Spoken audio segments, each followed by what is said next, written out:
November 1932. The Australian military deploys to the unforgiving plains of Western Australia. They bring with them highly trained soldiers, thousands of rounds of ammunition, and heavy Lewis automatic machine guns. Their mission? To exterminate a massive invading force that was destroying the livelihoods of local settlers. But this enemy didn't wear a uniform, they didn't carry rifles, and they didn't march in formation. The enemy was the Emu. And in this brutal, highly orchestrated military campaign, the birds would win.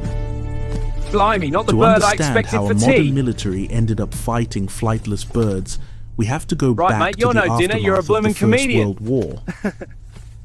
Returning Australian veterans were given plots of land in the harsh western outback to farm wheat. But the land was cruel.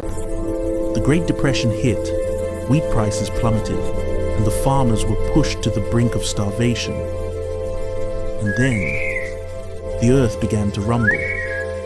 Driven by drought, a migration of 20,000 emus descended upon the struggling farmlands of Canada. Girl, you remember too. Standing up to 6 feet tall and weighing nearly 100 pounds, Still got the me emus sappy, tore eh? through fences like tissue paper, devoured the wheat, and left a trail of utter devastation.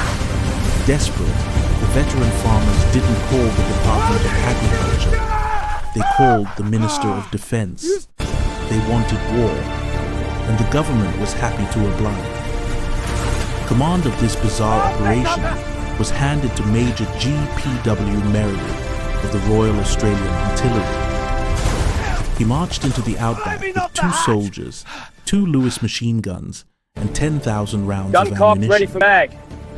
On Mag November locked, feet 2nd, clear. the military found their target, Reckon this beauty will scare a the flock roos? of 50 emus. The soldiers set their sights. The trap was sprung. That's no roof. But as soon as the first shots rang out, the military realized they had made a grave miscalculation.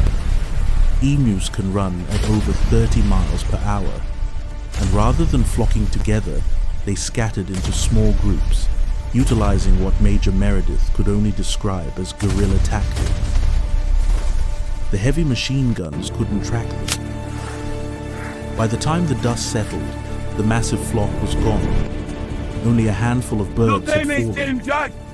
A few days later, Meredith orchestrated a masterstroke. 1,000 emus were spotted near a local dam.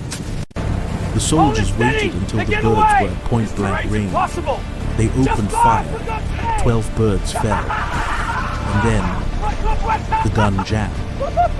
The remaining 988 emus simply ran away. The soldiers were stunned by the birds' sheer durability. Major Meredith later compared them to Zulu warriors, stating, "If we had a military division with the bullet-carrying capacity of these birds, it would face any army in the world. They can face machine guns with the invulnerability of tanks." Reckon we'll ever see home again? They even tried mounting the machine gun to a truck, but the terrain was too rough to aim, Sand's just and the keeping us on birds our toes. easily outran the vehicle. The Australian military was being outmaneuvered by poultry. Word of the absurd war reached the media, and the public outcry was deafening. By November 8th, the Australian House of Representatives discussed the sheer embarrassment of the campaign. After expending thousands of rounds of military-grade ammunition, the official death toll of the emus was heavily debated. Some claimed a few hundred, others fewer. But one casualty was certain: the pride of the Australian military. The troops were officially withdrawn. The Great Emu War was over. The emus had won. Eventually, the government realized that bounties given to local farmers were far more effective than machine guns. But the legend of the 1932 military campaign remains a bizarre, humiliating footnote in military history. It serves as a stark, somewhat comical reminder of mankind's hubris. We can build weapons, draw borders, and declare war on the earth itself. But when humanity draws a line in the sand, what happens when nature simply steps over it?